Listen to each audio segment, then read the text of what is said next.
सरकार हमसे डरती है, पुलिस को आगे करती है। सरकार हमसे डरती है, पुलिस को आगे करती है। तीर कमानों से मैं खेला करूं, ना डर है चौकी थाने का, छाती ठोक कर कहता हो मैं छोरा आदिवासी घराने का। अभी विलेज भाई कह के चले गए, लेकिन तालियां हौसला बढ़ाने के लिए कभी कभी चाहिए भी।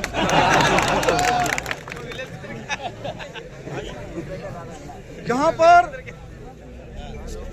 पूरे देश के मूल बीज मूल मालिक अलग अलग हिस्सों से आज एक क्रांति का आगाज बनने के लिए शामिल हुए हैं।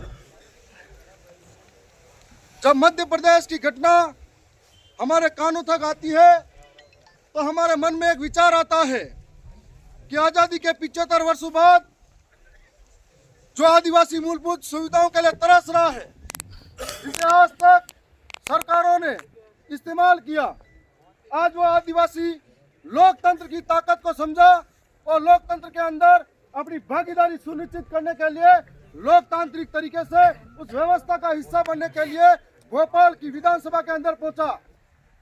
और जब इस सिस्टम को जो नस नस में इनके भ्रष्टाचार भरा हुआ था, इस सिस्टम को खत्म करने के लिए लड़ने लगता है, तब ऐसी ओछी मानसिकता के लोग और जिस सरकार की ओछी मानसिकता थी उसका प्रदर्शन होता है और एक विधायक को अपमानित करने वाली गालियां सामने आती है।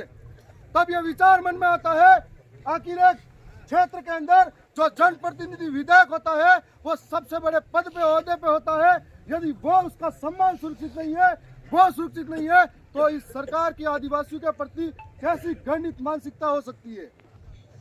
हम लोगों को सोचना पड़ेगा कि यह हमारी इतनी सी जागरूकता के बलबूते दक्षिणी राजस्थान के अंदर एक नई क्रांति आई, उसके बलबूते मध्य प्रदेश, महाराष्ट्र, गुजरात के अंदर एक सामाजिक जन जागरण तेजी से रूप लेता है और हमारे लोग बोलना सीखते हैं, लड़ना सीखते हैं, जिसकी वजह से जो लोग हमारे बीच में आकर हमारे साथ में रहकर हमारा खा पी रहे थे, आज उनको ये बात गवारा नहीं लगी और आज हमारे साथ जगह जगह जहाँ तक ये बीजेपी का शासन है, वहाँ आदिवासियों के साथ धोखा हो रहा है, वहाँ आदिवासियों के साथ अन्याय हो रहा है, अत्याचार हो रहा है।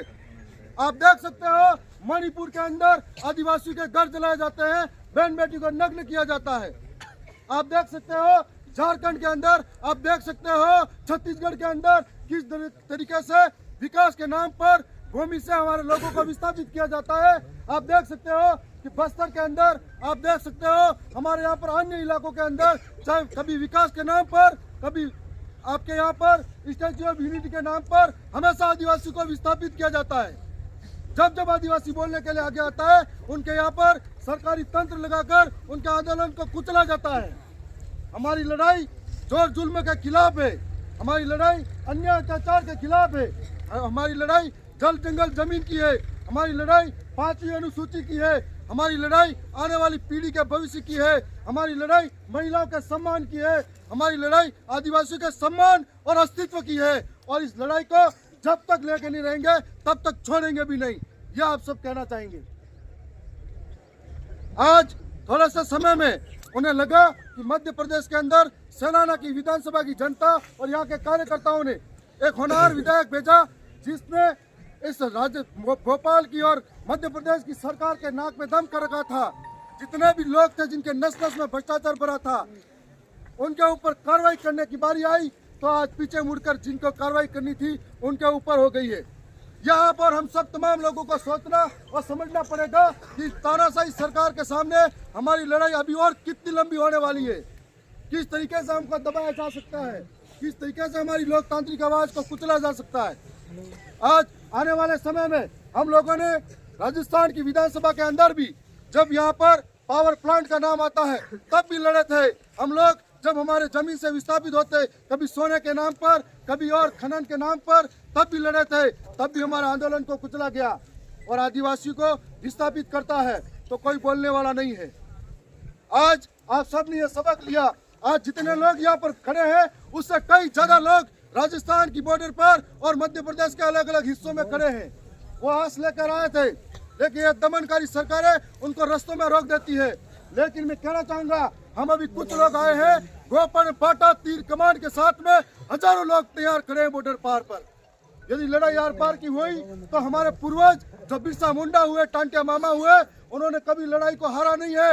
उस समय तोपों के सामने हमारे तीर कमान भी भारी पड़े थे, और आज भी कह रहे हैं हमारे तीर कमान हो या हमारी कागज कलम हो, आपके सामने भारी पड़ेंगे, क्योंकि हम राणा पोंजा के वंशज हैं, हम बिरसा मुंडा के वंशज हैं, हम टांटिया मामा के वंशज हैं। और हम लोग यही कहना चाहेंगे, आप तमाम साथी जो एकजुट होकर आए हो, ये लड़ाई कमलेश्वर डोडियार की नहीं है, ये लड़ाई हमारे सब की है, हमारे अधिकारों की है, हमारे अस्तित्व की है।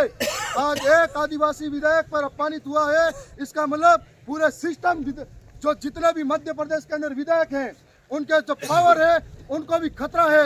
आज एक के साथ अपमान हुआ है, कल तुम्हारे साथ भी अपमान होगा यदि इसके लिए नहीं बोले, इस बात के लिए भी राजनीति में डाल दिया तो कल सबके साथ अपमान होगा, और ये आम बात हो जाएगी कि किसी की भी विधायक को हर कोई टारगेट करता रहेगा। इसलिए हम लोग ये कहना चाहते हैं कि आने वाले समय में हमारे गांव-गांव, गली-गली में हर एक घर में बिरसा पैदा करो, हर एक घर में कालीबाई पैदा करो, हर एक घर में टांटिया मामा पैदा करो, और वैचारिक आंदोलन के माध्यम से इन लोगों को कुचलना है। ये आप सबको हम प्रण लेना है आज। और आज हम राजस्थान से, मेरे और भी साथी आ रहे थे जिनको बॉर्डर पे रोक दिया गया।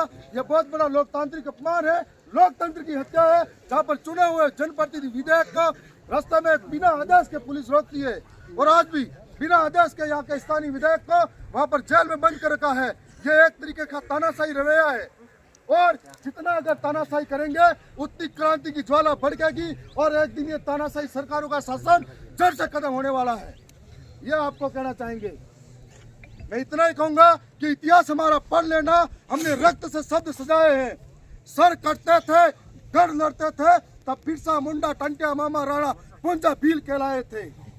होना आप सबका क्रांतिकारी जोहार। जोहार।